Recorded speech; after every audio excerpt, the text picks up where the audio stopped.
et bienvenue à ce panel sur la valorisation de la recherche en français, un panel organisé par le Centre de politique scientifique canadienne, le CSPC. Mon nom est Kim, je suis bénévole au comité des événements et aujourd'hui, j'ai le plaisir de lancer ce panel virtuel en français. Je tiens à remercier d'emblée les intervenants qui ont accepté notre invitation et qui ont mis du temps. Et maintenant, je passe la parole à notre modératrice de haut niveau, Julie Durvemer. Merci beaucoup Kim. Bonjour à toutes, bonjour à tous. D'abord, merci beaucoup au CPSC d'organiser ce genre d'événement dans sa programmation délibérément en français, délibérément francophone. Vraiment, merci beaucoup. C'est très important, je pense. Moi, je m'appelle Julie Dervimer. Je suis conseillère stratégique au bureau du scientifique en chef du Québec. On est dans un webinaire aujourd'hui, mais moi, je vous parle ici à partir de Montréal. Je travaille aussi sur un territoire Mohawk qui est non cédé. Et comme aujourd'hui, on va parler beaucoup de langues, de minorités linguistiques et culturelles, je pense qu'il est très important qu'on n'oublie pas qu'il y a trois nations fondatrices au Canada. On va abondamment parler de l'anglophone, de la francophone, mais ce serait intéressant aussi qu'on n'oublie pas les nations autochtones et leur richesse linguistique aussi pendant cette discussion, là, tout au fil de la discussion. N'oublions pas cet état de fait-là. Moi, j'évolue au sein du CPSC depuis une dizaine d'années, je dirais. Je vois la communauté francophone grandir au sein du CPSC, de ses activités, intervenir de façon de plus en plus, je dirais, décomplexée en parlant des enjeux de langue, mais pas seulement, en parlant de tous les enjeux, mais avec ses spécificités qui lui sont propres. Je pense que c'est une très bonne nouvelle. Mais la diversité linguistique en sciences, notamment, c'est un bien qu'on doit préserver. La diversité linguistique en sciences, c'est très important parce qu'une bonne partie de la science est portée en fait par le langage, hein, surtout en sciences humaines et sociales. Alors, dans ce temps-là, la forme influence un peu le fond et le fond influence un peu la forme. Donc, la diversité en sciences passe beaucoup par la diversité linguistique. Et évidemment, si la science en français est un petit peu moins découvrable, si elle est plus difficile d'accès, ben, elle est un peu moins entendue, un petit peu moins prise en considération dans nos décisions tous les jours, peut-être même un peu moins financée. Et donc ça, c'est des éléments qui sont très importants qu'on doit prendre en considération. Alors, les constats, on les a. On sait que la science en français est certes dynamique, mais qu'il faut la protéger. En allant au-delà de ces constats-là, il y a des gens qui portent des actions pour défendre la science en français, notamment au Canada, mais aussi dans l'ensemble du monde. Et ces gens-là, ben, on va leur parler aujourd'hui. On va voir comment on peut tous passer à l'action de ce côté-là. Alors, j'ai trois panélistes avec moi, Éric Forgue, Francis Gingras et Sophie Montreuil. Alors, bonjour à vous trois. Merci d'être avec nous. Je vais vous présenter un petit peu plus tard. Avant tout, je voudrais faire un petit point juste logistique rapidement. On a vraiment envie de vous entendre aussi, vous. Là, on est quand même une cinquantaine de personnes en ligne. Vous avez des commentaires sur la science en français, des expériences à partager, des questions pour nos panélistes. Notez-les dans la petite zone questions-réponses que vous trouvez juste en bas de votre écran. Pour le clavardage, là, le chat, utilisez-le seulement si vous avez des problèmes techniques, là, mais vraiment concentrez-vous sur la petite zone questions-réponses. Et puis s'il y a des commentaires que vous aimez, ben, votez pour eux, comme ça on les abordera en premier. Vous avez peut-être remarqué aussi, le panel est enregistré, donc que vous sachiez simplement que c'est enregistré et que ça va être retransmis par la suite par l'équipe du CPSC. Voilà, ça c'était pour le petit mot d'introduction. Maintenant, je vais laisser la parole à nos trois panélistes. Je vais leur demander en fait comment vous avez agi ces dernières années pour renforcer la science en français concrètement, chacun et chacune dans vos domaines d'action. J'aimerais commencer par Éric Forgue, hein. Vous êtes titulaire d'un doctorat en sociologie à l'Université de Montréal sur le rôle de l'État dans le développement économique des francophones au Québec. Mais depuis 2022, vous êtes le directeur général de l'Institut canadien de recherche sur les minorités linguistiques. Alors, vous avez probablement plein de données et de faits à nous présenter là pour mettre la table. Oui, Merci, Julie. En fait, je suis directeur de l'Institut depuis 2012 et je suis à l'Institut depuis pas mal les débuts de la création de l'Institut Mhm. en 2003. Je suis arrivé, je suis un sociologue, donc je suis un chercheur. C'est surtout de cette manière-là que j'ai contribué à faire avancer la question de la recherche en français. Je ne suis pas un spécialiste de la science ou de la recherche, hein. Je me suis intéressé surtout aux minorités linguistiques, à leur développement, mais on sait que la science, la recherche est une des composantes importantes de la vitalité des communautés en situation minoritaire. Et puis, la perspective que j'adopte, c'est surtout celle des communautés francophones en dehors du Québec. Mais il y a plusieurs, puis je vais en parler, il y a plusieurs défis qu'on rencontre dans la francophonie canadienne, qu'on peut vivre aussi au Québec. On aura sûrement la chance d'en parler. Donc, comment je suis arrivé à toute cette question-là? C'est avec une équipe, hein, pas seul, mais avec Vincent Larivière, Sylvain Saint-Onge à l'Institut, Victoria Volcanova, où ensemble, on a produit, et avec l'aide d'un comité aussi qui a été créé sur un comité sur la question francophone à l'ACFAS, euh, pour faire une étude sur les défis de la recherche en français en contexte minoritaire au Canada. Euh, donc, je pense que c'est important de rappeler certains constats parce que, bon, oui, peut-être que la situation a un peu évolué, progressé, mais en même temps, ça nous donne une certaine mesure du chemin qui reste à faire. Puis, ce qu'on a vu, en fait, c'est peut-être deux grands types de défis que rencontrent les chercheurs francophones. On pourrait dire des défis matériels qui sont souvent liés à la taille modeste des universités francophones euh, et au manque de services en français dans les universités anglophones. Et il ne faut pas oublier qu'une grande proportion des chercheurs francophones qui travaillent dans des universités anglophones ou des universités bilingues. Donc, ce que ça fait, c'est que souvent les chercheurs francophones doivent assumer des tâches supplémentaires, comme la traduction des documents, ce qui vient alourdir leur charge de travail. Euh, les défis matériels concernent aussi l'accès à des services d'appui à la recherche, l'accès à des assistants de recherche qui est souvent compliqué, et l'accès à des fonds de recherche. Il y a aussi des défis symboliques liés au peu de reconnaissance de la recherche en français et de la recherche portant sur les francophones. Donc, ça peut être difficile de publier les résultats de recherche sur la francophonie canadienne, par exemple, dans des revues en anglais, des revues anglophones. La prédominance de l'anglais peut amener les chercheurs à délaisser des sujets de recherche considérés comme locaux, donc comme les projets qui portent sur les communautés francophones. Un autre défi, ce on a pu constater, c'est qu'il y a une proportion importante de chercheurs qui croient que les demandes de financement ont plus de chances d'être acceptées lorsqu'elles sont rédigées en anglais. Les chiffres montrent que c'est plus ou moins fondé. Du côté du CRSH, ça ne l'est pas vraiment. Du côté des IRSC, ça peut l'être. Puis, donc, il y a une perception qui fait en sorte qu'il y a un grand pourcentage des demandes qui sont soumises en anglais. Et même du côté du CRSH, on a pu voir qu'il y a un déclin des demandes soumises en français. Donc, on passe de 25 à peu près des demandes qui étaient soumises en français dans les années 90 à moins de 15 aujourd'hui. Pour les IRSC, les Instituts de recherche en santé du Canada, le CRSNG, donc là, on est dans les disciplines des STEAM, hein, la science, la technologie, l'ingénierie, les mathématiques, etc. Les pourcentages restent autour de 5 à 10 Donc, de plus en plus, on voit que l'anglais domine aussi les sciences sociales.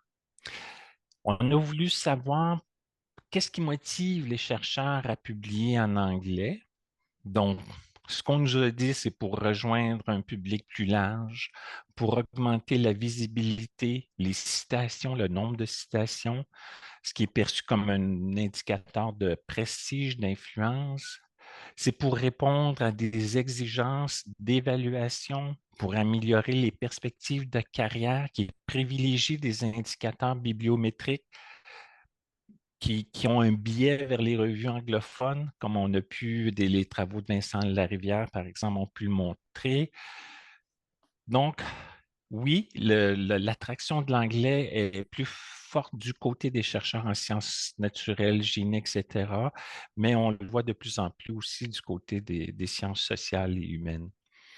Donc, en résumé, les chercheurs francophones, ils ont comme un dilemme entre publier en anglais pour maximiser la visibilité, l'impact, les possibilités de carrière, ou publier en français pour rejoindre un public local. Donc, s'entraîne un déclin des publications en français. On l'a observé dans les universités francophones, comme à l'Université de Montréal ou l'Université de Moncton dans la francophonie. S'entraîne aussi une diminution du nombre de revues créées en français au pays. Donc, il y a un net déclin de ce côté-là. Donc, la même équipe qui a produit le rapport, on est en train d'essayer d'analyser l'effet de l'anglicisation de la recherche sur l'édition savante en français. Donc, je m'arrête ici pour ces quelques constats pour laisser la parole à mes collègues. Merci beaucoup, Eric. Vraiment, ça a été très, très aidant. Là. Merci pour les données de base. On va passer maintenant à Francis Gingras. Vous êtes professeur au département de littérature et de langue française à l'Université de Montréal. Je lis ça que depuis 2024, vous êtes le directeur général du Réseau québécois de recherche et de mutualisation pour les revues scientifiques du Québec, financé par le FRQ, par ailleurs.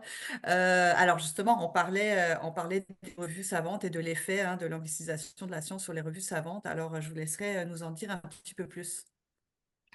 Bien sûr. Alors, bonjour à toutes et à tous. Merci, Julie. Oui, je vais vous parler de ce nouveau réseau assez longuement, mais peut-être un mot plus généralement sur l'action qu'on peut mener dans l'édition scientifique pour favoriser la science en français. Alors, Eric en a déjà dit un mot. Alors, j'ai pu, moi, à titre de directeur de revue, contribuer à ça, puis à titre de directeur scientifique des presses de l'Université de Montréal, les PUM. Donc, les presses universitaires jouent aussi un rôle important pour la science en français. Et au Québec, évidemment, mais ailleurs, hein, notamment dans des publications, dans des presses qui peuvent être bilingues et favoriser donc, la publication en différentes langues. Le défi principal qui s'ouvre à la publication scientifique en ce moment, c'est la transformation en profondeur des modes de diffusion, des modèles de diffusion et les possibilités qui s'ouvrent. Donc, c'est à la fois une période assez exaltante avec toutes les possibilités qui s'ouvrent à nous et qui peut être aussi un peu inquiétante si on ne fait pas les choses correctement, notamment pour préserver la diversité des pratiques et la diversité linguistique. Donc, ce réseau que le FRQ finance, qui a été lancé en juin dernier, a pour mission principale de valoriser la science en français, mais dans une vision plus large de défense de la diversité des pratiques culturelles et linguistiques dans le monde scientifique. Alors, ça passe très précisément par l'accompagnement des revues scientifiques québécoises vers le libre accès qu'on appelle Diamant. C'est le modèle où les contenus scientifiques sont rendus accessibles immédiatement et gratuitement, sans imposer de frais ni pour la publication, ni pour la lecture des articles. Donc, très concrètement, cette possibilité, c'est de donner accès à des contenus scientifiques en français au plus grand nombre, hein, en enlevant des barrières qui existent. Bon. Mais évidemment, ça suppose un modèle économique derrière, parce que la diffusion de la science, l'édition, c'est un vrai travail. La publication, ça a un coût. Alors, il y a une partie de ce travail-là qui est intégrés aux fonctions des professeurs d'université. L'évaluation par les pairs, même une partie du travail éditorial se fait souvent sans frais, bénévolement, mais il y a une expertise éditoriale qui doit être financée et qui demande à repenser le modèle. Donc, le réseau doit contribuer à repenser ce modèle pour favoriser le libre accès sans mettre en péril les publications qui existent déjà, donc pour assurer la pérennité des revues en français. Parce que, comme Éric le disait, c'est assez fragile cet écosystème, en particulier dans le monde francophone. Donc ça, c'est un aspect important, cette valorisation du libre accès, ou cette promotion du libre accès, mais ce n'est pas le seul mandat du réseau, parce que la publication scientifique, c'est la diffusion de résultats. Hein. Vous disiez, Julie, même dans votre introduction, l'importance de la langue pour penser l'objet. La diversité linguistique est en lien direct avec la diversité des objets qu'on va étudier. Si on se limite à une seule langue, on se limite dans notre façon de penser les objets, mais même on se limite au type d'objet qu'on peut étudier.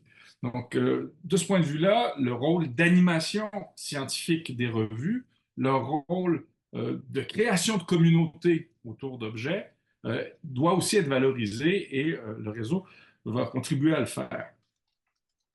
L'amélioration de la découvrabilité des contenus scientifiques produits en français a déjà été évoquée. C'est aussi quelque chose d'important qui va se faire avec le libre accès, mais qui ne se fera pas sans réfléchir à cette question. Et alors, il y a de la recherche qui est faite de ce point de vue-là. Et par exemple, oui, pouvez-vous juste décrire un petit peu ce que c'est que la découvrabilité? Parce que je ne suis pas sûre que tout le monde est à l'aise avec ce terme très long, par ailleurs. C'est vrai. Et rapidement, puis je vous laisse continuer. Non, mais merci, parce qu'effectivement, c'est un mot qui est très présent dans le paysage depuis quelques mois, peut-être un an, un peu plus, mais c'est quand même pas encore un terme courant. Alors, évidemment, le terme est un peu étrange, mais c'est tout simplement l'idée non seulement d'avoir accès à ces contenus, mais de pouvoir les faire ressortir, ressurgir. Pour prendre un exemple très simple, si vous allez sur un moteur de recherche, à quoi aurez-vous accès? Donc, la découvrabilité, c'est cette accessibilité-là aussi au moment de la découverte d'un contenu. Donc, vous ne trouvez pas seulement ce que vous cherchez, mais vous avez accès à un certain nombre de choses, suivant par exemple des algorithmes qui sont derrière les moteurs de recherche. Donc, la découvrabilité, c'est de penser un peu comment on peut favoriser l'accès à ces contenus-là ou la mise à disposition de ces contenus-là. Et Vincent Larivière, qui a déjà été évoqué, dirige le pôle recherche du réseau avec d'autres chercheurs et la découvrabilité est l'enjeu principal de ce pôle de recherche. Toutes les revues du Québec sont invitées à participer à ce réseau.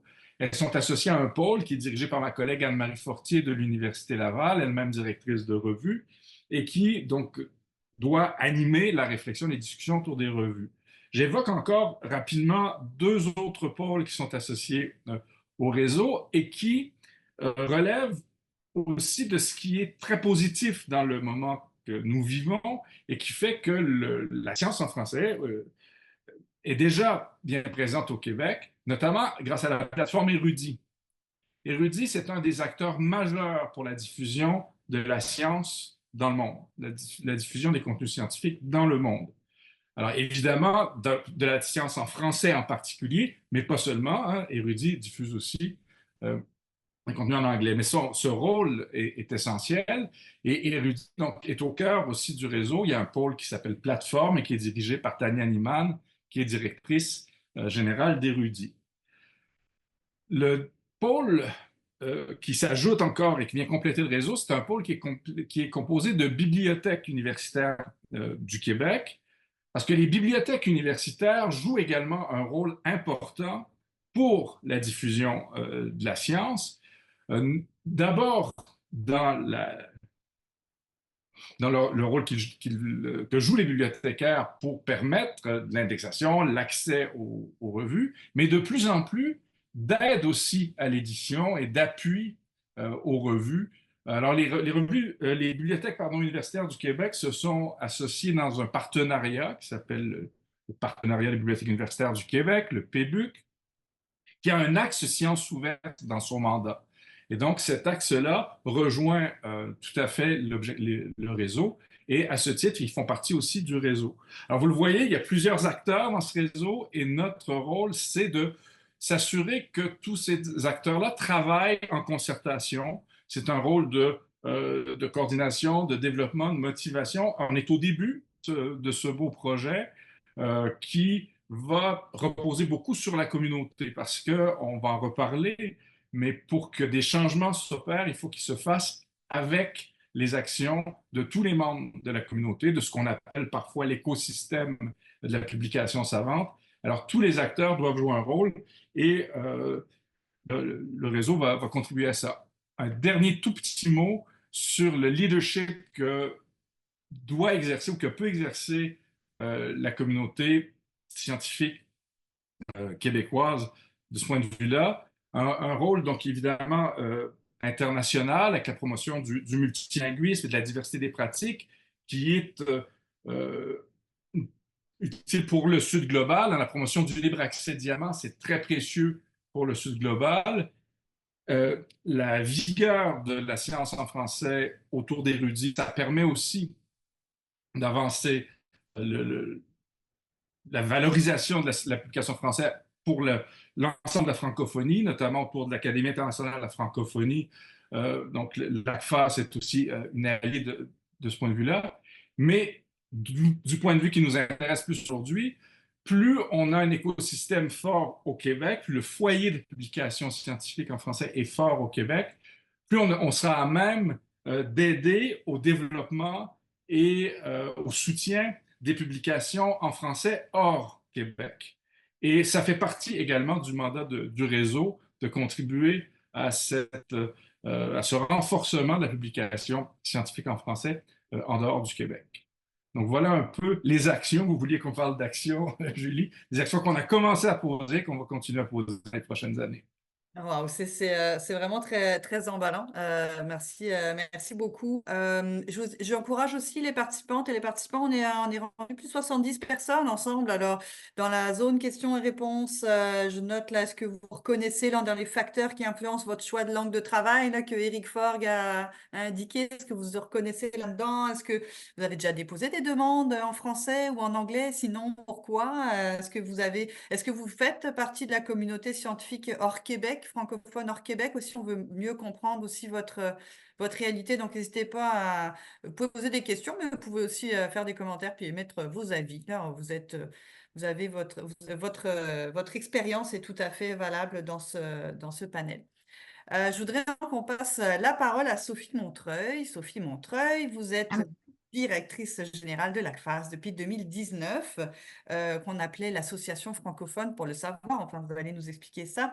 Et vous avez aussi été directrice de la recherche, cadre supérieur à la Bibliothèque et Archives nationales du Québec. Donc, je dirais que les mots, la publication, ça vous connaît. Alors, expliquez-nous un petit peu ce que l'ACFAS a exercé là, comme leadership au Canada et à l'international pour la science en français. Merci Julie, merci de la présentation. Je pars mon chronomètre, et je me permets de te tutoyer, on se connaît bien, tu m'aideras à recentrer mon propos si jamais je m'égare un peu, parce que juste en réaction à ce que mes deux collègues ont présenté, je pourrais déjà dire plusieurs choses. On va y aller une à la fois. Donc, je reformulerai un peu ta question pour répondre, montrer comment la France s'est mobilisée dans les dernières années en faveur du soutien aux sciences en français, tous les maillons de la chaîne, production, diffusion, rayonnement, etc. Et la raison pour laquelle on s'est mobilisé, c'est d'abord parce qu'on représente une communauté et c'est normal de porter sa voix auprès des décideurs et des organismes subventionnaires, etc. Mais c'est aussi parce que l'actualité le demandait. Donc, il y a eu beaucoup de consultations dans les dernières années tant sur la scène provinciale que sur la scène fédérale, autour de la recherche, sur son financement, sur la publication en français, etc. Donc, on a saisi la balle au bond de ces consultations-là pour raffiner notre positionnement sur des questions qui sont absolument fondamentales dans notre milieu. Donc, je fais une rapide chronologie. Merci à Eric d'avoir présenté le rapport de 2021 qui a été financé par un budget en provenance de patrimoine canadien, vraiment.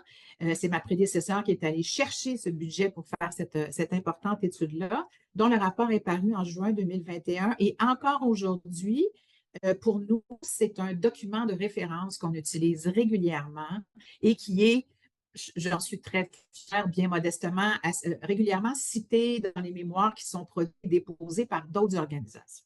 Donc, il contient un ensemble d'informations et de données qui n'existaient pas avant.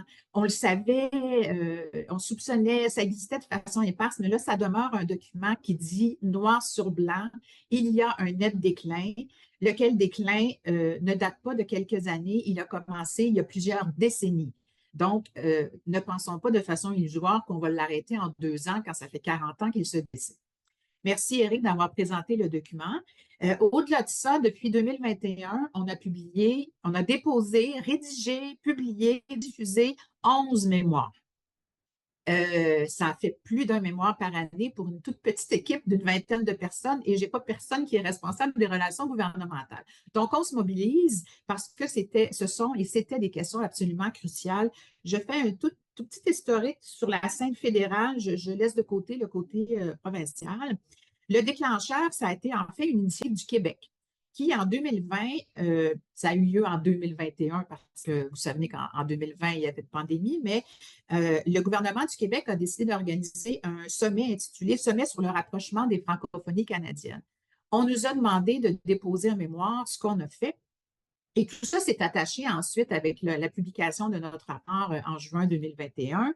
Les consultations sur le sommet ont eu lieu pendant l'été et le gouvernement du Québec, à ce moment-là, 6 mois plus tard, sorti une nouvelle politique en matière de relations avec la francophonie canadienne et a inclus dans la politique des champs scientifiques et des éléments de soutien aux langues à la recherche en français au Québec, mais à l'extérieur du Québec. Donc, ça a été un jalon important. Ensuite, vous le savez probablement, le fédéral a confié à Frédéric Bouchard la responsabilité d'un comité voué à repenser le système de financement de la recherche au fédéral. Le comité permanent de la science et de la recherche qui relève de la Chambre des communes au fédéral s'est penché sur plusieurs sujets, l'un après l'autre, autour de la recherche, du financement de la recherche en français plus particulièrement. Donc, nous avons déposé des mémoires à chaque occasion. Nous avons eu aussi le grand privilège d'être invités à témoigner en commission parlementaire et de faire entendre donc nos recommandations parce qu'évidemment, l'objectif d'un mémoire, c'est de dire voici ce qui ne fonctionne pas. On a les données du rapport et voici ce que la FAS, au nom de sa communauté de recherche en français, recommande pour améliorer le rapport. Dernier élément, améliorer la situation et les conditions. Dernier élément, je dirais, c'est, et là, c'est un contexte politique qui ne relève pas de notre volonté, le gouvernement fédéral de Justin Trudeau a décidé de moderniser la loi sur les langues officielles. Les travaux ont commencé en 2000-2021. La nouvelle loi a été sanctionnée par le gouvernement en juin 2023 et elle est en vigueur depuis le 20 juin 2024. Or, cette loi, rapidement, nous donne 2 leviers nouveaux, complètement nouveaux là, depuis 50 ans. D'une part, la loi indique noir sur blanc que la langue française et la langue anglaise ne sont pas en position égale au Canada dans toutes les sphères de la vie d'un humain, l'éducation, la santé et la recherche. Et d'autre part, elle introduit cette loi dans la partie 7, Eric, si je ne me trompe pas, dans la partie sur les mesures positives, elle introduit la nécessité d'avoir des mesures positives en faveur des savoirs scientifiques en français. Ça, c'est nouveau. Et le corollaire je termine avec ça, Julie, le corollaire de la loi, dans sa mise en œuvre, c'est le plan d'action sur les langues officielles du gouvernement fédéral. La dernière version dernière édition couvre la période 2023-2028. Et là encore, pour la première fois, il y a la reconnaissance par une enveloppe d'argent de 8,5 millions de dollars sur 5 ans quand même, d'une enveloppe d'argent qui est dédiée à un meilleur soutien de la promotion, de la production, du rayonnement, de la diffusion et de la valorisation des sciences en français. Donc, on parlera peut-être plus tard parce que c'est pas fini et que c'est pas fini. Il s'en vient des choses qui pourraient changer radicalement notre vie, en positif ou en négatif. Mais donc, on a voulu se prononcer, on a été invité à le faire en raison d'un contexte politique favorable. Et on s'est beaucoup concerté aussi avec d'autres organisations pour faire entendre nos messages, sensiblement les mêmes messages et s'appuyer les unes sur les autres.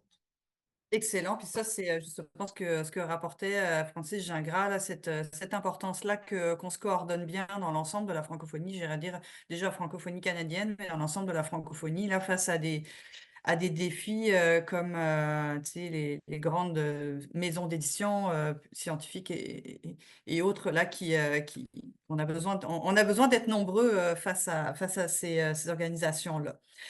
Alors, Sophie, tu as très bien mis la table au sujet de ma question. La prochaine question que j'avais, quelles sont les opportunités politiques à saisir dans le dossier des sciences en français? Tu nous en as présenté quelques-unes qui se sont déroulées.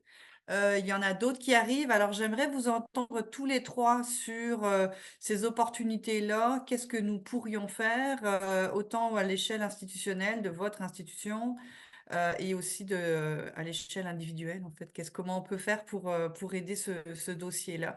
Alors, s'il y a peut-être d'autres opportunités politiques, là, Sophie, que tu n'aurais pas présentées, n'hésitez pas aussi à compléter le tableau là, des astres qui s'enlignent, semble-t-il, sur ce dossier-là. Oui, ben, je vais poursuivre et Éric et Vincent vont sûrement avoir des éléments en appui. Au cours des prochains mois, il y a un dossier, je vais dire, politique majeur pour notre organisation qui va nous obliger à y consacrer beaucoup de temps et à faire des représentations. C'est la fusion des 3 conseils subventionnaires sur la scène fédérale et la création d'une organisation cadre qui va chapeauter les 3 conseils. Donc, il y a eu le ministre Champagne et le ministre de la Santé, de qui relèvent les 2 conseils et les IRRC, ont donné une lettre de mandat aux 3 présidents, les sommant de créer une nouvelle organisation, ni plus ni moins que d'ici une année. Donc, il y a eu une consultation cet été qui s'est faite très, très rapidement. On a réussi à y répondre. Et ce à quoi je vous alerte, c'est le fait que le rapport de la consultation devrait normalement sortir au cours du mois d'octobre, dans les prochaines semaines. Donc, on va évidemment nous surveiller ça et voir dans quelle mesure les recommandations qu'on a faites de notre côté, évidemment autour des sciences en français, auront été, en tout cas, seront retenues ou pas. Il y aura aussi possiblement une consultation sur ce même sujet-là menée par le Comité permanent de la science et de la recherche de la Chambre des communes, qui va probablement se dérouler très, très vite parce qu'en principe, la création de l'organisation cadre serait effective au 1er avril prochain et donc serait annoncée dans l'énoncé budgétaire du mois de novembre du gouvernement fédéral. Donc, vous voyez qu'il n'y a pas de temps. C'est un dossier politique chaud. Et oui. Oui, alors là, j'aimerais en savoir un petit peu plus. Quelles sont les recommandations que vous avez adressées au nom de la communauté scientifique francophone pour la création, là, pour la fusion de ces organisations-là?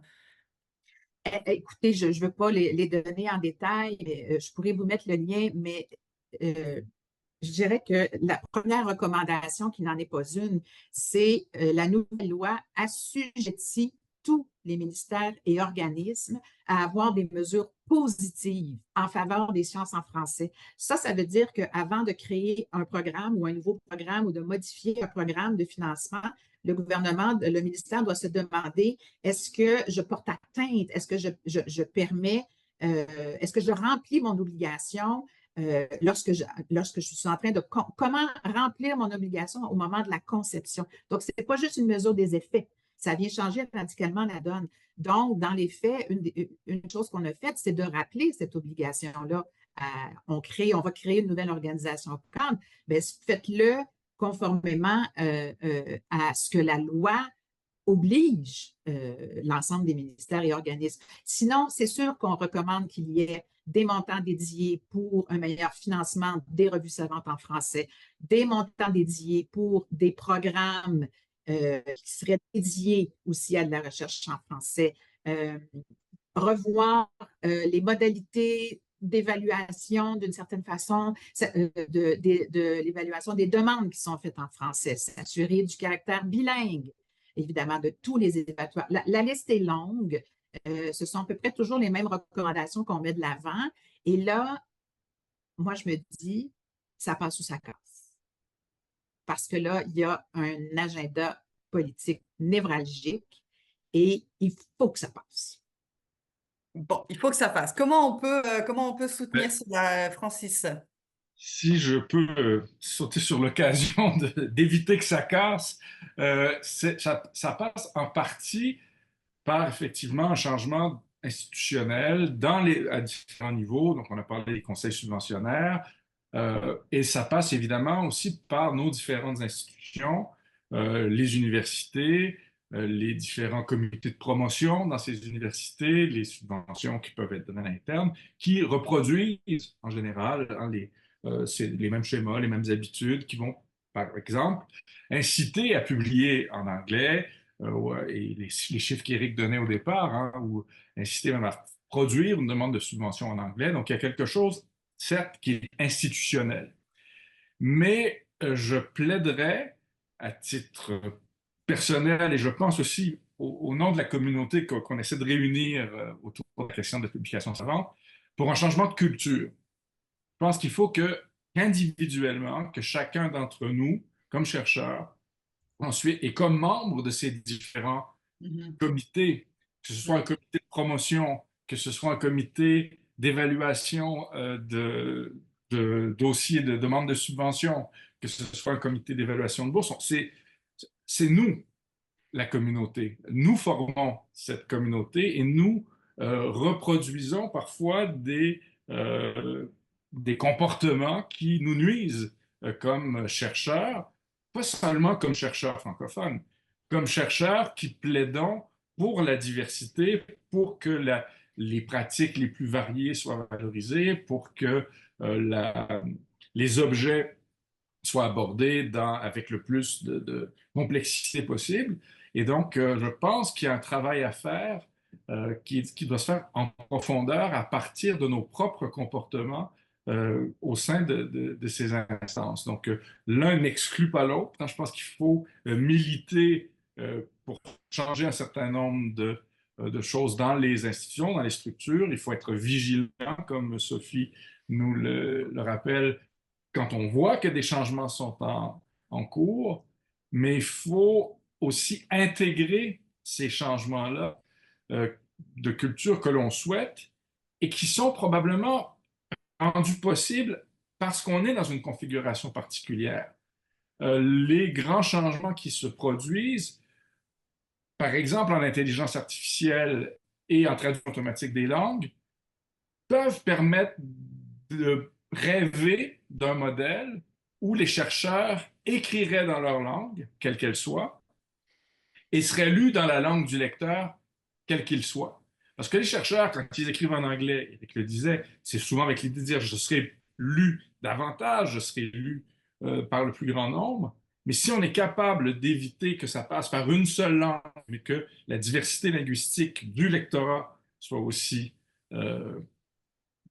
intégrée dans ce modèle, je pense qu'on y gagne tous. De même que si on est capable d'écrire dans notre langue maternelle, on y gagne dans la façon d'exprimer la complexité des problèmes qu'on souhaite aborder. Donc, pour parler d'espoir un peu et des possibilités qu'un changement est possible, mais alors, comme le disait Éric et Sophie, ça ne peut pas se faire sans doute pas en 2 ans après 50 ans de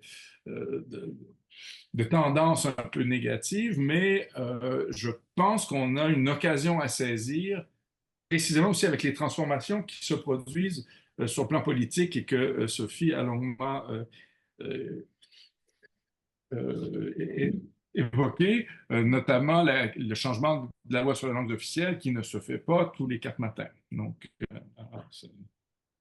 Je pourrais peut-être t'enchaîner si vous voulez.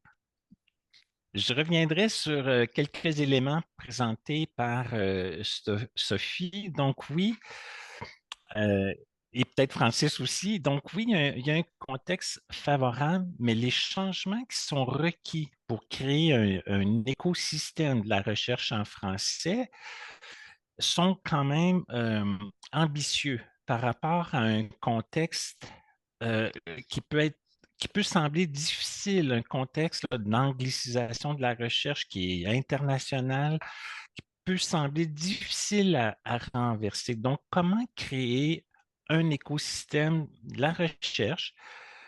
Le Québec a sûrement des avantages parce que là, on a au Québec, en plus d'un contexte fédéral qui est quand même plus favorable qu'il ne l'était il n'y a pas si longtemps, on a au Québec un leadership certain qui est exercé par le gouvernement québécois, par le Fonds de recherche du Québec, ce qu'on n'a pas nécessairement dans les autres provinces. Le fait français, c'est nécessairement une priorité pour les gouvernements comme ici au Nouveau-Brunswick ou en Ontario. Donc, on n'a pas le même contexte ici. Et puis, c'est pour ça qu'il faut aussi réfléchir à une stratégie quand on pense, par exemple, au plan d'action sur les langues officielles, donc qui a été mentionné par Sophie.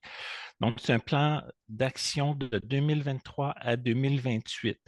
On parle d'un montant de 8,5 millions de dollars pour contribuer à améliorer l'écosystème de la recherche en français.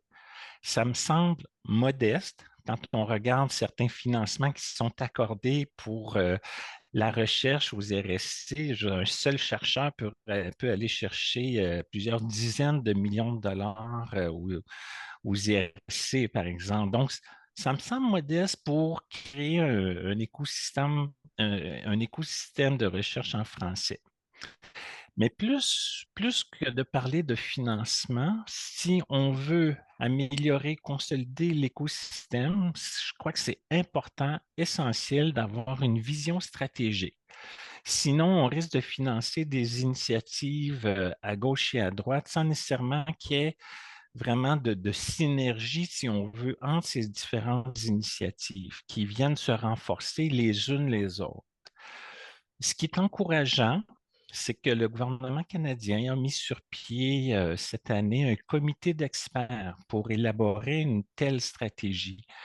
Donc, il y a un signe encourageant ici. Mais il faut suivre ça de près, c'est certain. Les ambitions sont, je veux dire, sont très grandes et le changement doit se faire, oui, au niveau des comportements, mais on pourra y revenir, mais aussi à une échelle institutionnelle. Mais je m'arrête ici pour apporter quelques, oui, précisions. Merci, Sophie. Juste un élément complémentaire à ce qu'Éric vient de dire. Oui, merci d'avoir parlé de la création du comité d'experts dont la composition n'est pas encore publique, si je ne m'abuse. Mais ça, c'est un élément important parce que c'est un comité qui va travailler sur une période de 2 ans. En parallèle, de la création de l'organisation cadre, il va y avoir, et là, je crois que ça va être confié à mon année-mère, la scientifique en chef du Canada, il va y avoir la rédaction d'une stratégie science et innovation. Donc, la question que tu poses, Éric, elle est majeure, c'est-à-dire il y a un moment favorable, il y a énormément de choses à faire. Et là, ce qui est positif, c'est qu'il y a plusieurs instances qui réfléchissent aux sciences en français, aux nouvelles modalités de soutien plus largement offertes par les conseils. Il faut que ces instances-là se parlent absolument. Elles n'évolueront pas au même rythme. Comme je vous disais, on attend deux rapports. On attend le rapport de la commission, le rapport de la consultation faite cet été. On attend incessamment le rapport du Comité permanent sciences et recherches sur la répartition du financement au Canada entre petites et grandes universités. Il faut se rappeler que, je ne sais pas, 90% du financement va au U15. Il y a 2 universités francophones là-dessus. Donc, il y a beaucoup, vaut probablement mieux gérer l'abondance que la disette, mais comment tous ces travaux, ces résultats, ces recommandations, ces analyses, ces comités, ces fonctionnaires vont-ils pouvoir travailler de façon concertée? Je suis en train de me dire, Éric, en t'entendant, que c'est peut-être ça le message que nous, on va porter au-delà de recommandations, c'est s'il vous plaît, consultez-vous. Parce que là, des recommandations, il y en a, des orientations, il y en a, et là, on nous annonce des documents de référence majeurs, là, une stratégie, le comité d'experts. Donc, c'est palpitant quand même. On ne peut pas dire que c'est ennuyeux, le domaine dans lequel on œuvre. Mais quand on parle de synergie, parce qu'il faut arrimer des initiatives qui se développent au niveau du gouvernement, par exemple québécois, avec des initiatives qui se développent au niveau fédéral, c'est de voir comment est-ce qu'on va réussir à travailler ensemble, parce que la science ne connaît pas des frontières politiques qu'on peut des fois rencontrer. Et puis, des fois, ce n'est pas toujours facile de faire travailler certains acteurs ensemble, mais c'est nécessaire. Il faut le faire si on veut vraiment faire une différence au niveau de créer, consolider cet écosystème de recherche en français. Donc, je m'arrête ici, mais Je voudrais rajouter aussi peut-être à l'échelle internationale, hein, je me rends compte aussi que la question des sciences ouvertes, dans le fond, et c'est une question qui est nécessairement internationale, hein, parce qu'il y a des grands joueurs avec lesquels on doit parler, on doit dialoguer. Il y a d'autres nations francophones qui ont les mêmes défis que nous, qui n'ont pas les mêmes outils, mais avec lesquels on peut peut-être rejoindre nos forces. Je ne sais pas, Francis Gingras, à ce sujet-là, si vous Tout à avez fait déjà d'accord. Oui. Et puis, commencé à discuter avec vos homologues un peu partout. oui, bien sûr, et dans le monde francophone, mais également du côté hispanophone. En Amérique du Sud, il y a eu des développements importants, notamment du côté du libre accès. Donc là, il y a des actions qui sont menées aussi dans ce domaine-là où la présence et l'omniprésence de l'anglais est aussi une réalité. Donc, je pense qu'on a effectivement des alliés. Euh, Alors, expliquez-nous, je ne sais pas si vous me dites si je vais trop loin là, mais expliquez-moi, est-ce que vous avez un peu plus de détails? Parce qu'il me semble que dans le milieu hispanophone, ils ont quand même réussi à faire des choses assez formidables. Donc, si vous pouvez nous donner un peu. Oui, mais sans aller dans trop de détails pour ne Ouais, pas c'est ça, je veux pas passer vous. sur ce point précis, mais justement l'idée de mettre en réseau des revues et des presses universitaires pour favoriser la diffusion en libre accès, donc diamant, c'est-à-dire donc sans frais de publication ni frais d'abonnement. Donc, ça a permis de favoriser ça, aussi bien du côté du Brésil que de l'Amérique du Sud hispanophone. Et ça se développe. C'est au sein de ces communautés-là aussi que le premier sommet mondial sur le libre accès a eu lieu. Donc, c'est venu de ces communautés-là. Ça se retrouve aujourd'hui aussi du côté de l'Afrique subsaharienne. Donc, on a vraiment un mouvement qui est international. Mais ce que disaient mes collègues sur la question de la synergie, de la concertation, c'est fondamental parce qu'effectivement, les réalités sont très différentes hein, d'un milieu à l'autre. On ne peut pas transposer la réalité québécoise en Acadie et inversement. Mais c'est encore plus vrai si on compare donc, l'Afrique subsaharienne ou l'Amérique du Sud. Mais on peut trouver des points de convergence et en fait, je pense qu'il faut le faire.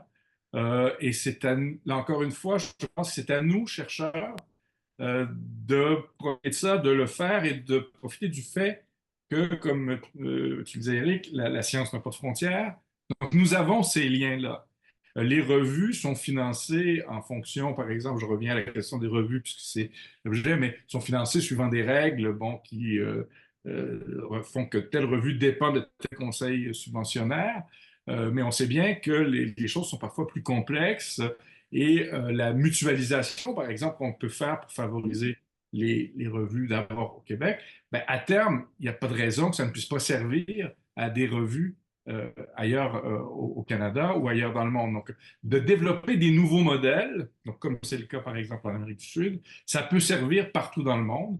Et ce qu'on va développer au Québec, où on a, Éric le rappelait, la chance d'avoir des initiatives importantes qui ont été prises au cours des dernières années, notamment autour du scientifique en chef et du FRQ. Je pense que tout le Canada peut en bénéficier, en particulier le monde francophone au Canada, puisqu'effectivement, la réalité éditoriale est pas du tout la même du côté anglophone que du côté francophone.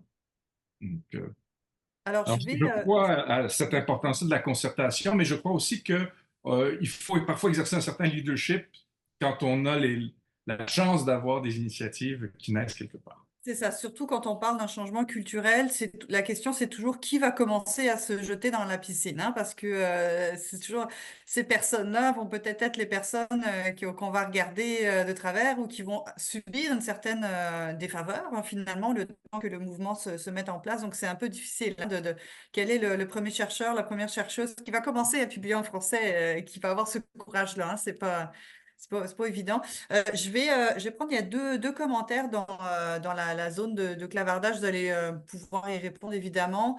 Un commentaire de Denise Toussignan. Vous avez bien souligné l'anglicisation massive de la recherche, le fait que ce phénomène est particulièrement important dans les domaines du génie et des sciences naturelles.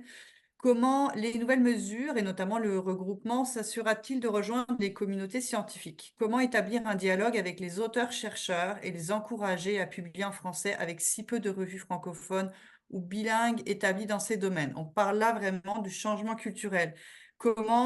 Est-ce que c'est à vous de le faire déjà, et comment on peut convaincre les chercheurs, les chercheuses, les étudiants, les étudiantes, un par un, de faire ce changement-là? Est-ce que je peux commencer un début de réponse? Ah non, j'ai vu Sophie. Sophie, j'y vais, OK. Donc, ce que je mentionne souvent, puis là, c'est le sociologue qui parle, c'est que les chercheurs agissent en fonction de certaines règles du jeu. Si on ne change pas les règles du jeu, c'est difficile de s'attendre à ce qu'il y ait des changements de comportement du côté des chercheurs. Puis en ce moment, les règles du jeu, la manière d'évaluer les dossiers, les demandes de financement, les dossiers de professeurs, introduisent des biais qui favorisent les publications dans les grandes revues anglophones qui sont bien cotées au niveau des indicateurs bibliométriques. Donc, pour moi, ça passe par un changement des règles du jeu. Et à partir du moment où il y a une forme d'engagement à l'échelle des universités, et puis il y a des pas qui ont déjà été faits dans ce sens-là, je pense par exemple aux organismes aux établissements qui ont signé la déclaration de San Francisco. On a entendu parler, le DORA, Declaration on Research Assessment, qui reconnaît le besoin d'améliorer la manière d'évaluer la recherche. Donc, j'ai fait une présentation il y a 2 ans, en octobre 2022, et je comptais à ce moment-là 39 organisations au Canada qui avaient signé la déclaration. CRSH, CRSNG, les IRSC, le Fonds de recherche du Québec, Érudit, l'ACPU, et aussi des universités. Je ne voyais pas à ce moment-là d'universités francophones hors Québec. 2 ans plus tard, on est passé à 58 organismes et établissements qui ont signé l'entente, le Declaration of le DORA, dont plusieurs universités québécoises, une université francophone hors Québec, l'Université de Moncton où je suis. Donc, ce que ça permet de faire, c'est premièrement, oui, ça envoie un message, c'est une forme d'engagement, mais ça permet d'amorcer une réflexion à l'intérieur de l'institution sur l'évaluation de la recherche, parce qu'il ne suffit pas de seulement dire qu'on est d'accord, il faut vraiment faire un travail de réflexion interne.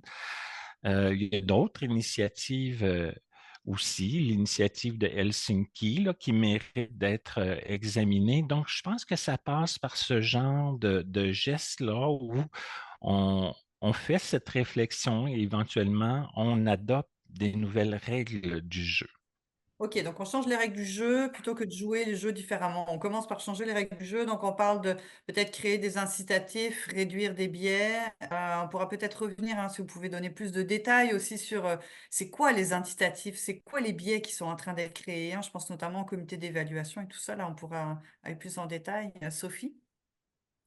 Je suis très, très contente d'avoir laissé Éric prendre la parole en premier. J'abonde, j'appuie tout ce qu'il dit.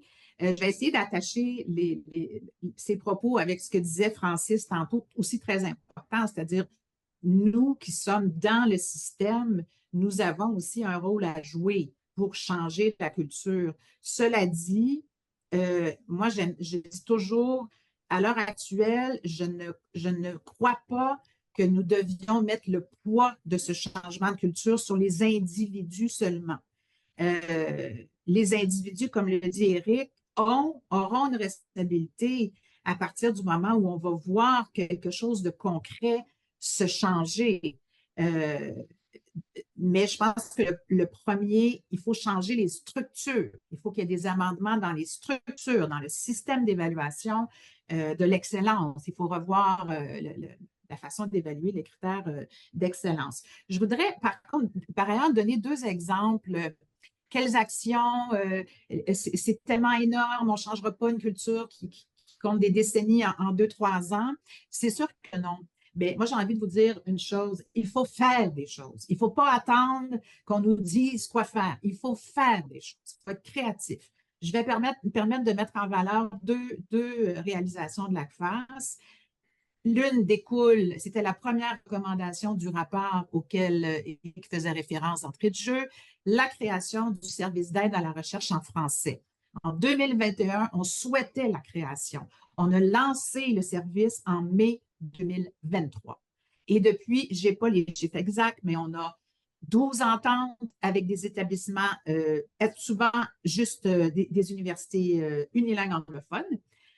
Donc, et on traite des demandes. Donc, ce qu'on fait très, très simplement, c'est qu'on agit comme bureau de la recherche, un peu mandaté par l'établissement avec lequel on signe une entente. C'est inutile de penser que le bureau de la recherche de la University of Saskatchewan va pouvoir embaucher des conseillers francophones. C'est inutile de penser ça. Donc, on a changé la logique en disant, bien, on va offrir le service, ils vont nous mandater officiellement. Et comme ça, on est capable d'aller chercher du financement au fédéral et au provincial aussi. Donc, il faut être inventif et continuer évidemment à faire toutes les représentations nécessaires. Ça, c'est notre premier, c'est un devoir, je crois. Mais on peut aussi agir en voyant où sont les lacunes et en se disant, est-ce qu'il y a une façon de combler la lacune différente de ce qu'on ferait normalement? C'est un peu comme ça qu'on a créé le service d'aide à la recherche en français. Alors, donc, ça répond à un besoin. Oui, je vais continuer sur le service d'aide à la recherche en français, peut-être en modifiant légèrement la question, le commentaire qui a été adressé par Linda Carnimal à toi, Sophie. Félicitations pour un très bon exposé. Ma question, si le CRSH a raison de dire que les francophones qui soumettent des demandes en français ne sont pas pénalisés, savez-vous ce que fait l'organisme pour contrer cette perception? Avez-vous eu des rencontres avec les responsables du CRSH de cet effet? Pourquoi ça fonctionne? Et moi, je rajouterais, est-ce que le SARF, le service d'aide à la recherche en français, est en contact plus ou moins constant avec les organismes subventionnaires pour qu'ils puissent se nourrir les uns les autres? Oui. J'essaie de faire une réponse organisée. Quand on a créé le SARF, on a ciblé les demandes soumises au CRSH, qui nous a appuyés et qui fait la promotion de notre service. Donc, évidemment, la nécessité de la concertation est fondamentale, mais j'irai plus loin que ça. Les 3 conseils, les 2 conseils et les IRRC savent pertinemment que le SAF est un avantage pour eux parce qu'ils Évidemment. doivent recevoir plus de demandes en français et on arrive en leur disant, Meilleure voici un qualité. moyen. Ben oui, meilleure qualité et plus de demandes. Donc, on est en échange avec les IRFC à l'heure actuelle et ça va aboutir, c'est sûr. Donc, on est en train de repenser aussi un peu la façon d'offrir le service pour l'offrir au plus dans le plus de champs disciplinaires possible. Ce n'est pas toujours évident. Et on a eu la très bonne nouvelle, je ne me souviens pas du chercheur, Lindol Sorès est à l'UOF. Un chercheur dont on a traité la demande au SAF a obtenu un financement au CRSH. Nous, ce n'est pas notre objectif. On ne peut pas infléchir les comités d'évaluation, mais on peut s'arranger pour qu'il y ait plus de demandes qui rentrent dans la moulinette des conseils. Et ça, à mon avis, c'est clé. Et les conseils le savent. Et les universités aussi. Pourquoi une université anglophone est-elle intéressée par le SAF? Parce qu'ultimement, elle veut soumettre le plus de demandes de financement possible, qu'elles soient les meilleures possibles. Et si elle a des demandes en français, ben, elle répond à certains impératifs fédéraux. J'espère que ça répond à la question. J'ai 12 000 questions en tête. Je vais essayer moi aussi de me structurer. Ma deuxième question, c'était sur les changements institutionnels. Francis, on a commencé à en parler. J'aimerais qu'on aille un petit peu plus dans les détails pour ces changements. Ah oui, Lina Carnina nous dit c'est Mathieu Josselin. Ils sont très fiers de Mathieu Josselin, le chercheur dont tu cherchais le nom, Sophie. Je voudrais aller un petit peu plus loin dans les changements institutionnels parce qu'on dit il faut qu'on ait des changements. On peut-tu dire en vrai qu'est-ce qui devrait changer là, hein? Allons-y sur du concret. Prenons par exemple l'université, grande, petite. Quels sont les éléments qui devraient évoluer? On ne va pas mettre trop de pression, mais dans cette institution-là, universitaire, pour faire davantage de place à la diversité linguistique. Je pense aux incitatifs de carrière, etc. Je vous en entendre un peu plus parler, puis on parlera peut-être aussi des agences subventionnaires par après. Ben, peut-être si je peux aller là-dessus et prendre le relais du débat qui est sous-jacent entre ce qui doit reposer sur les individus Oui. et ce qui relève des institutions, des universités, par exemple. Alors, si on prend quelque chose de très concret comme, et que tout le monde va comprendre, le changement de présentation des curriculums vitae, hein, le changement de CV, c'est quelque chose d'important pour pouvoir répondre aux critères qu'évoquait Eric de diversité dans la présentation de notre recherche. Donc, il y a toutes sortes d'initiatives qui sont prises un peu partout pour aller vers d'autres modèles de CV où le quantitatif soit moins important que le qualitatif, hein. Donc, on va mettre en valeur quelques publications, par exemple. Alors, alors ça, c'est une règle du jeu, pour reprendre les termes qui ont été utilisés, qui est en train de changer ou qui peut changer. Et ça peut fonctionner, mais pour que ça fonctionne, il faut accompagner les chercheurs, les professeurs qui sont dans les comités qui ont affaire à ces nouveaux CV. Parce que les pratiques sont ancrées depuis des années, les gens ont des habitudes, et si on laisse le comité à lui-même avec le nouveau CV, ben, le réflexe de compter les articles ou de dire ah, ben, le facteur d'impact de la revue est très important, ça va revenir. Il faut vraiment accompagner le changement de culture. On ne peut pas laisser les choses à elles-mêmes. Mais on ne peut pas non plus se contenter de changer des règles du jeu. On a changé le nouveau modèle de CV et ça va se faire tout seul. Parce que les pratiques scientifiques sont et on retombe sur des professeurs, des individus. Le nerf de la guerre, finalement, l'institution, c'est l'individu, surtout quand on parle de l'institution universitaire, parce que c'est beaucoup les chercheurs, les chercheuses qui sont sur les comités et qui prennent beaucoup de décisions, n'est-ce pas? Donc, c'est ça, c'est le principe du monde universitaire, l'évaluation par les pairs, dans la progression de carrière, dans l'octroi de subvention, dans l'acceptation des publications. Donc, ça repose là-dessus. C'est à la fois de l'individuel, parce qu'on prend ces décisions-là en analysant un dossier de manière individuelle, mais ça passe par des comités où là, on peut intervenir pour expliquer les nouvelles règles, faire adhérer les gens à ces nouvelles règles. Parce que l'autre élément, c'est que le réflexe d'un certain nombre de collègues, c'est encore un changement cosmétique ou une règle inventée par quelqu'un dans un bureau pour nous ennuyer et rendre les choses un peu plus compliquées ou pour répondre à telle ou telle exigence. Si on n'explique pas, ça peut être reçu comme ça et ça ne va jamais prendre racine. Si on prend la peine de dire non, non, ça répond à un vrai besoin de la communauté, des chercheurs, pour telle et telle raison, notamment pour ce qui nous concerne aujourd'hui, la question linguistique, je pense qu'on peut aller chercher l'adhésion Voilà, une des... certaine forme d'adhésion. Tu sais, j'y pensais en faisant ma reconnaissance de territoire au tout début, mais je pense qu'il y a aussi des parallèles à faire avec le processus vérité-réconciliation où on essaie vraiment de, pas simplement de, voilà, de faire des déclarations, mais de voir vraiment comment on peut intégrer hein, les réalités, de les prendre en considération, puis pas de créer des nouvelles couches de programmes, puis de la nouvelle complexité, mais réellement changer nos pratiques, là. On a parlé de concertation, de conciliation, toutes ces choses-là, mais un mot qui est à la mode, mais qui a beaucoup de valeur, malgré le fait qu'il soit peut-être un petit peu galvaudé, la co-construction. Je pense que ces choses-là, il faut les construire avec les chercheurs, avec la communauté, et qu'on ne donne pas l'impression des oukases qui tombent de haut. Parfait. Sophie? Merci. J'ai mis dans le chat un lien vers le rapport qu'on a coproduit avec Érudit sur comment améliorer les publications savantes en français. Et une des recommandations s'adresse justement aux établissements. Et tu disais, Julie, qu'est-ce que les établissements peuvent faire? On s'est rendu compte, évidemment, en consultant, quand on a fait un symposium l'année dernière, que d'une université à l'autre, peut-être même d'un département à l'autre, la reconnaissance du travail que fait un directeur ou une directrice de revue dans sa tâche est extrêmement variable. Elle est soit nulle, c'est-à-dire tu fais ça, c'est du bénévolat, ou tu vas avoir un dégrèvement, dépendamment des universités. Ça n'a aucun bon sens. Et il faut que les universités, pour dégager, parce que Francis le dit, diriger une revue, c'est diriger une revue, mais c'est aussi former des membres de la relève.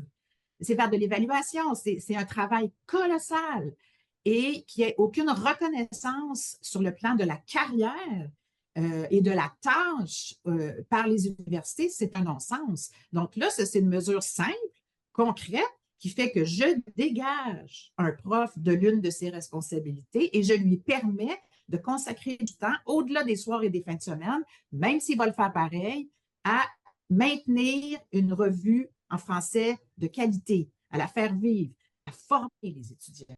Donc, il y en a des mesures. Il y en a plein, en fait. Parfait. Je vais peut-être ajouter un petit... Oui, je suis d'accord avec ce que mentionne Francis. Adopter des nouvelles règles du jeu, ça demande un changement de culture au niveau d'une institution. Et puis, on parle de plusieurs institutions. Donc, c'est pas juste un changement de culture au sein d'une organisation, c'est un changement de culture au sein du champ de la recherche au niveau francophone. Donc, ça passe par plusieurs mesures d'appui, d'accompagnement. Ça passe par un leadership vraiment fort aussi qui valorise la recherche en français.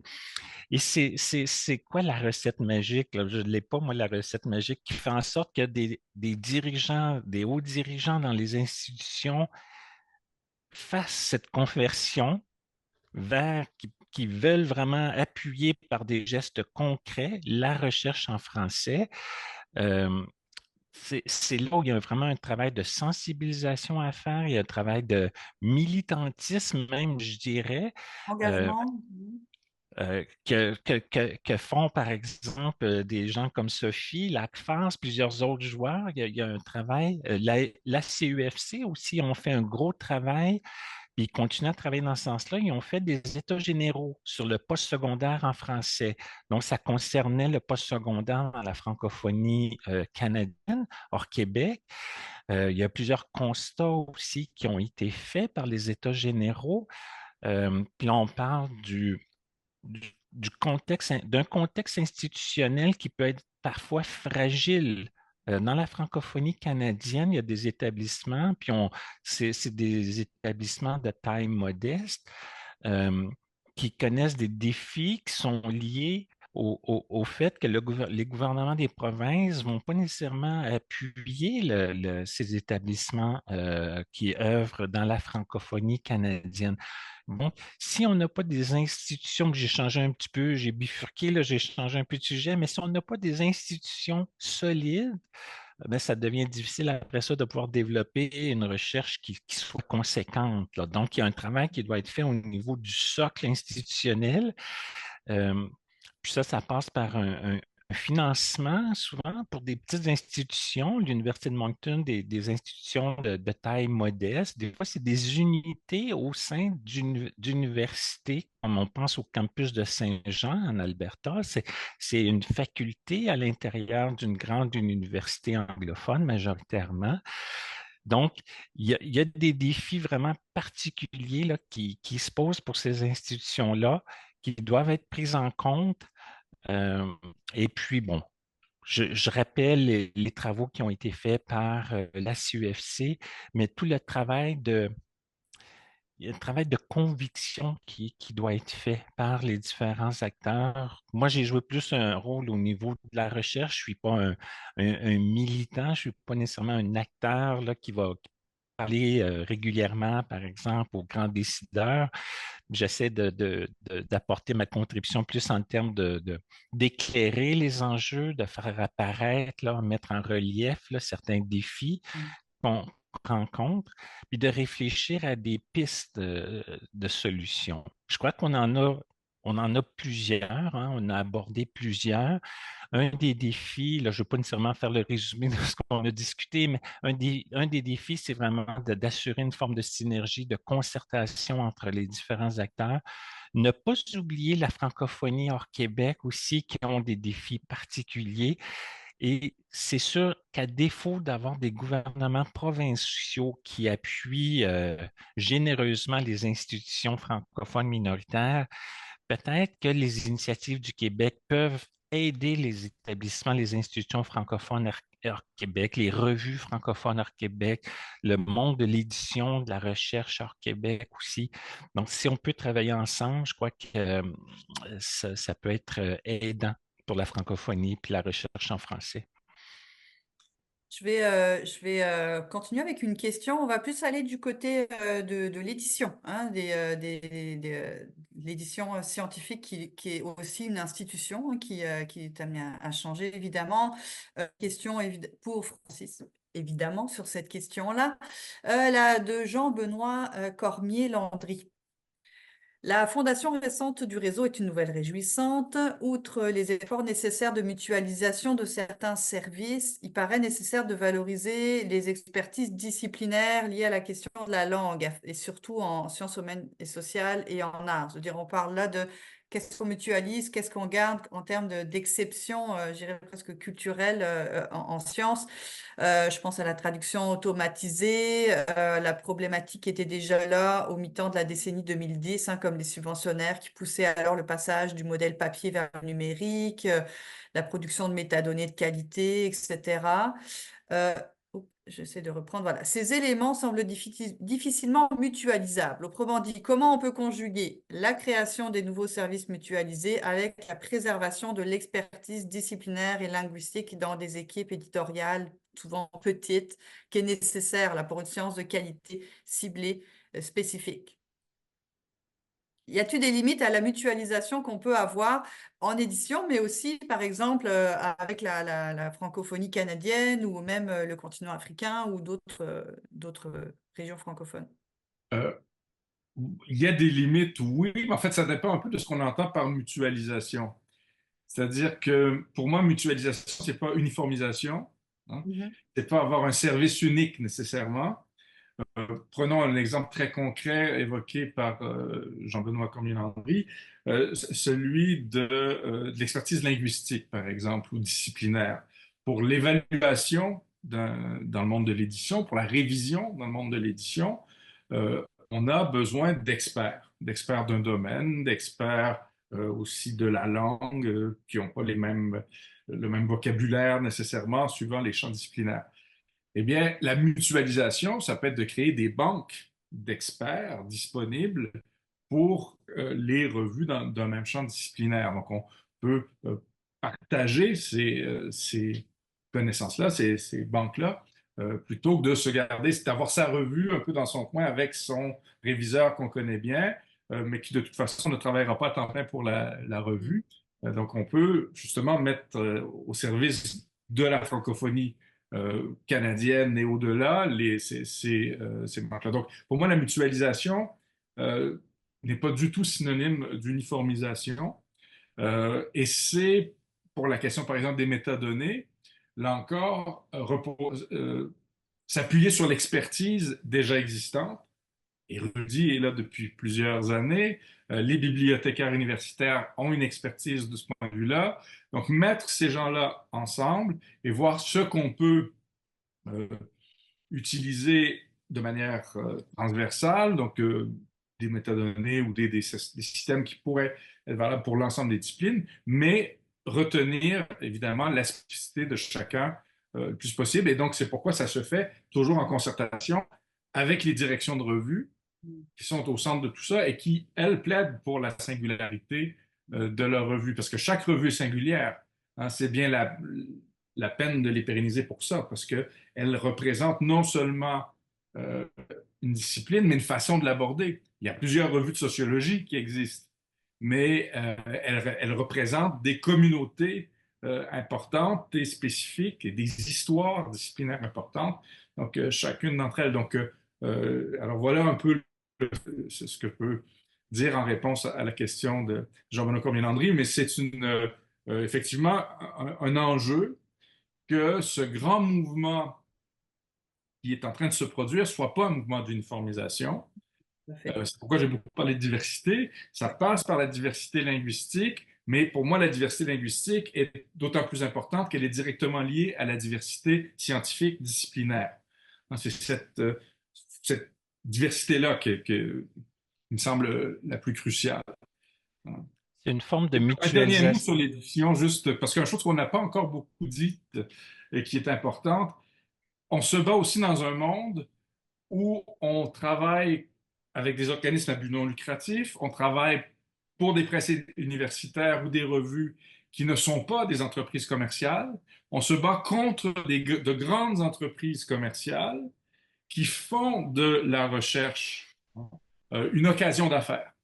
De grands groupes d'édition profitent de ce passage au libre accès pour faire des profits faramineux.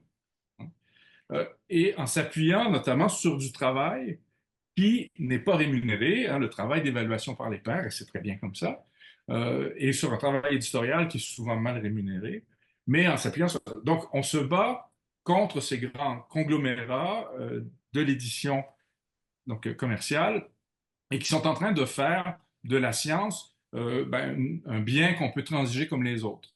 Alors, je pense que notre mouvement pour une science ouverte, c'est aussi un mouvement de préservation de la science comme bien public, comme bien commun. Et ça plaide aussi pour la nécessité de la synergie, de l'union, pour être capable de tenir tête à ces conglomérats-là d'éditeurs que je dirais poliment commerciaux. Donc, tout à fait. Tout à fait.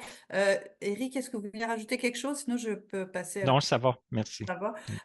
Simplement, je vais citer deux personnes qui ont cité des témoignages, plus la perspective africaine. Allons-y sur la francophonie vraiment à l'international. Comment est-il possible pour les chercheurs hors Canada de contribuer à ce projet? Est-ce que ça nécessite des conventions inter-établissements qu'il faudrait mettre en place, par exemple avec l'Algérie. Là, on dit aussi du côté du Congo, nous sommes aujourd'hui bloqués à l'accès à la documentation et aux publications. Il devient difficile de bénéficier d'une bourse en français de plus en plus.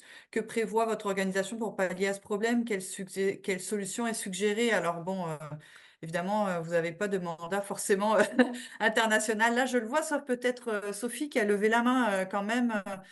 Tu commences à être de plus en plus investie dans la francophonie. Oui, on parlait un peu plus tôt de la francophonie internationale. Je m'en voudrais de ne pas faire référence à l'Agence universitaire de la francophonie qui a créé l'Académie internationale de la francophonie scientifique. on a le privilège à la CPAS d'avoir un siège sur le conseil d'administration. La première réunion avait lieu récemment. Au-delà de ça, l'Académie a 3 pôles, un peu comme les pôles chez Francis et au sein du réseau, notamment un pôle d'éducation savante en français qui est dirigé par Karl Akiki. Donc, les questions dont nous parlons ici, avec la perspective canadienne, elles sont embrassées par l'agence, notamment, pas uniquement, là, mais notamment par l'Agence universitaire de la francophonie, plus précisément encore la remise de sa nouvelle académie, et elle vise, entre autres, à s'assurer que les pays du Sud puissent être pris en compte et leurs besoins et leurs réalités puissent être pris en compte dans les solutions qu'on trouvera pour mieux diffuser les savoirs en français. Donc, je pense que c'est l'acteur. Nous, on a une vocation un peu internationale, mais jamais à la dimension d'autres organisations comme l'Agence universitaire de la francophonie ou l'UNESCO ou l'OIF. Mais là encore, ce qui est magnifique à observer, c'est Francis, Éric et moi-même parlons de la nécessité absolue d'une concertation entre les joueurs canadiens, entre les joueurs québécois et les joueurs francophonie minoritaire avec les décideurs, etc. Mais là, ce qu'on observe, c'est qu'il y a une volonté de collaboration et de concertation entre la francophonie internationale et le Canada et le Québec parce que on a peut-être juste saisi ce dossier-là dans son acuité un petit peu plus tôt. Le FRQ a créé des chaires du Québec, dont une chaire sur la découvrabilité, a créé le réseau. Donc, on a une toute petite longueur d'avance. On a des chercheurs dédiés. Donc, je pense qu'on nous regarde comme étant pas le porteur de solutions ou les organisations qui vont donner le modèle unique, mais comme on a des chercheurs, on a des résultats de recherche là-dessus, on a documenté. Et donc, moi, je suis vraiment absolument ravie de voir qu'il y a une solidarité internationale au sein de la francophonie scientifique parce que, revenons à ce qu'on disait au début, les défis sont colossaux. Si on y travaille chacun individuellement, ben, on va faire des petits pas, des petits reculs. Si on regarde ça et on embrasse la question sur le plan international, ça peut peut-être être un petit peu plus long, mais à ce moment-là, il faut s'obliger à avoir une marche, à avoir un bon rythme. Mais je pense que ça va, je pense que ça peut juste être positif. Merci, merci. Alors, il me reste une question de Alain Menguet, mais je la garde dans la poche pour la fin. C'est la question de la fin que je trouve très bonne. En attendant, je demanderais peut-être aux organisatrices du CPSC, elles ont un petit sondage pour les personnes encore présentes, un petit sondage juste pour savoir qui vous êtes et pourquoi vous participez. Alors, c'est à vous, la CPSC, pour lancer votre petit sondage populationnel. Voilà. Alors, prenez juste une petite minute pour remplir cela, boire un petit verre d'eau, hein, surtout nos panélistes là qui ont parlé. Et j'en profite pour poser la dernière question, hein, tant qu'à faire, là, vous êtes en train de remplir ce sondage-là. Alain Menguet, qui est étudiant. Je suis Alain, étudiant en maîtrise de recherche à l'Université du Québec à Trois-Rivières. Ma question du jour. Quels conseils donneriez-vous aux jeunes chercheurs francophones pour mieux valoriser leurs travaux sur l'échelle internationale dans le but d'avoir un plus grand impact sur la recherche internationale, en l'occurrence les communautés des autres langues? Donc, comment la relève en recherche peut nous aider peut-être à faire le changement de culture, hein, ici au Québec et au Canada, mais aussi à l'international en matière de multilinguisme là, en recherche? Serait-il ou serait-elle la clé? Alors, si vous avez fini de remplir votre sondage, je vous proposerai chacune des panélistes là, de prendre la parole une dernière fois, de vous adresser à tout le monde. Qui voudrait commencer? Sinon, je désigne. Je peux me lancer, allons-y. je peux me lancer parce que ça me permet de redire encore l'importance du libre accès. D'accord. Parce que je pense que la publication en libre accès, idéalement, ça permet d'assurer un rayonnement international aux articles. Et ça répond aussi à nos collègues du Congo, de l'Algérie, Parfait. on parlait plus tôt. On donne accès à ces données scientifiques un peu partout. Donc, publié en français, il y a des francophones partout dans le monde, il y a des lecteurs du français partout dans le monde, et en plus, il y a des outils qui vont se développer pour faciliter l'accès à ces contenus-là. Donc, je pense que privilégier le libre accès diamant, donc le libre accès sans frais de publication, ni pour les auteurs, ni pour les lecteurs, Ça, c'est l'avenir. c'est pour moi une voie d'avenir pour assurer pour un jeune chercheur et un moins jeune le rayonnement de ses travaux. Euh, Très bonne conclusion, ouais, tout à fait. Éric?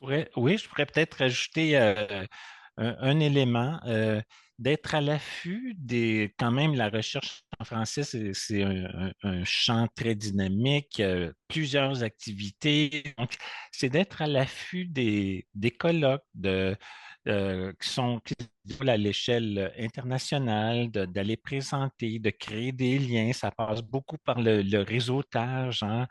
Euh, et c'est comme ça qu'on a accès à toutes sortes d'opportunités, des informations sur les événements à venir, sur les revues qui sont prêtes à recevoir des articles. Donc, euh, c'est de peut-être d'aller voir du côté des professeurs dans votre institution. Ils peuvent vous aider aussi à cheminer à travers cet univers-là qui peut sembler un peu complexe, un peu vaste là, pour les étudiants, les jeunes chercheurs, mais ça passe beaucoup par le réseautage aussi. C'est de créer ces liens-là, puis de ne pas se gêner, d'après moi, de solliciter l'avis, les conseils là, des professeurs là, qui vous entourent. Très bon conseil. La francophonie, c'est vrai que c'est un joyau, hein, c'est un réseau qui est déjà préconfiguré pour de nombreuses personnes qui peuvent en bénéficier. Faut savoir l'occuper, faut s'occuper de ce terrain-là, en profiter. Sophie? Oui, merci. Deux choses. J'ai vu que dans le chat, une dame a mis le lien vers, il vient tout juste de sortir le rapport du comité intersectoriel étudiant du C'est Fonds vrai, de recherche du tout à Québec fait. sur. Et donc, la consultation avait eu lieu il y a 2 ans, je crois, et le rapport vient de sortir. Je n'ai pas eu le temps de le lire, mais je pense qu'il doit y avoir là des recommandations qui répondent à la question et au défi, en quelque sorte, qui est entre les mains des jeunes chercheurs, des étudiants, étudiantes à la maîtrise au doc. À mon avis, euh, je peux pas dire que la clé de la réussite est sur leurs épaules, ce serait beaucoup trop. Mais si les membres de la relève en recherche aujourd'hui adoptent des comportements différents en retour d'incitatifs, qui ne pénalisent pas l'avancement de leur carrière, si eux et elles euh, exploitent le milieu, l'écosystème scientifique en français différemment, on risque que ce soit d'une façon pérenne. Mais à l'heure actuelle, on ne leur offre pas grand-chose. Et souvent, on va sûrement le lire dans le rapport, les profs vont leur dire, ben, en anglais si tu veux une carrière. Et c'est légitime de vouloir une carrière. C'est absolument légitime. Mais moi, j'ai beaucoup d'espoir parce que je trouve que les membres de la relève en recherche que je peux côtoyer dans le cadre de mes fonctions ont un sens de l'engagement à l'égard de la société, à l'égard des citoyens, assez impressionnant. Moi, je n'avais pas ça quand j'ai fait mes études doctorales. Je voulais mon diplôme. Et donc, je pense que dans bien des cas, ce sens de l'engagement-là va embrasser la question francophone en recherche. Mais il faut les appuyer, il ne faut pas les laisser seuls. Ils ne portent pas le sort de la recherche en français sur leurs épaules. Mais je pense que c'est un moteur. Je pense que la relève est vraiment un moteur important qu'il faut propulser. Sur des Excellent, agents de merci beaucoup. transformation. Tu sais, Merci beaucoup, Sophie. Puis moi, je rajouterais, je suis très d'accord avec ça. Je rencontre beaucoup d'étudiants qui rentrent à l'université parce qu'ils veulent changer le monde, parce qu'ils veulent changer la société. Puis je pense qu'on a urgemment besoin de ce changement-là. Puis s'il y a un conseil que moi, je leur donnerais, je me peux me permettre, c'est d'exiger d'être reconnus pour l'engagement qu'ils ont, par leurs institutions, par les organisations, de dire, regardez, on ne fait pas juste un travail pur de recherche, on fait un travail de diffusion, d'engagement. On veut être reconnu aussi pour ce travail-là. Alors, voilà. Écoutez, on arrive à la fin de cet exercice. Merci beaucoup à vous trois, Sophie, Eric, Francis. Merci. J'ai l'impression qu'on aurait pu continuer longtemps. Je comprends que vous allez continuer à accorder vos violons pour être sûr que d'ici le mois de novembre, on ait une belle ligne budgétaire au fédéral et puis d'autres belles nouvelles au printemps prochain. On est toujours disponible évidemment autant au percutant que dans la plateforme aussi du CPSC qui se passe en novembre justement là pour échanger sur tous ces sujets-là. Merci beaucoup à Katerina, Claire, Kim du CPSC pour avoir organisé tout cela. Voilà, et je vous souhaite une excellente après-midi. Merci. Et merci à toi, Merci. Julie, Merci, au pour revoir. l'excellente Merci. animation. Merci, Eric. Merci, Francis. Merci. À la Merci, prochaine. la gang du CSPC. Merci beaucoup.